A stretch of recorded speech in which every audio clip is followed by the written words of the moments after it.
దేశంలో ప్రతిరోజు కోట్ల మంది ప్రజలు రైలులో ప్రయాణిస్తున్నారు.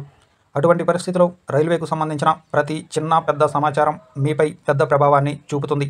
సాధారణ రైల్వే కోచ్లలో ప్రయాణించే కోట్లాది మంది ప్రయాణికులకు ఉపశమనం కలిగించే కొత్త నిబంధనను ప్రవేశపెట్టింది.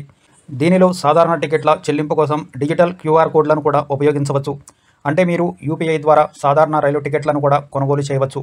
దేశంలో అనేక రైల్వే స్టేషన్లలో ఈ సేవ ప్రారంభమైంది.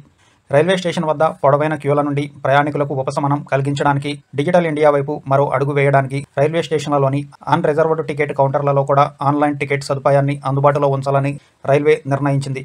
ఈ సేవ ఏప్రిల్ 1, 2024 నుండి ప్రజల కోసం ప్రారంభించింది రైల్వే ఈ కొత్త సేవలో ప్రజలు రైల్వే స్టేషన్లో ఉన్న టికెట్ కౌంటర్లలో QR కోడ్ ద్వారా చెల్లింపు చేయవచ్చు. దీనిలో పేటీఎం, గూగుల్ పే, ఫోన్పే వంటి ప్రధాన UPI మోడ్ల ద్వారా చెల్లింపులు చేయవచ్చు. రైల్వేలు డిజిటల్ చెల్లింపులను ప్రోత్సహించడంతో రోజువారీ టికెట్ కౌంటర్లో సాధారణ టికెట్లు పొందడానికి వెళ్లే ప్రజలకు చాలా ఉపశమనం లభిస్తుంది. UPI ద్వారా డిజిటల్ చెల్లింపు నగదు చెల్లించే సమస్య నుండి ప్రజలను ఉపశమనం చేస్తుంది. దీంతోపాటు టికెట్ కౌంటర్లో ఉద్యోగి నగదును లెక్కించడానికి పట్టే సమయం కూడా ఆదా అవుతుంది. డిజిటల్ చెల్లింపుల ద్వారా ప్రజలు తక్కువ సమయంలో టికెట్లను పొందుతారు. ఇది పూర్తి పారదర్శకతను ప్రోత్సహిస్తుంది.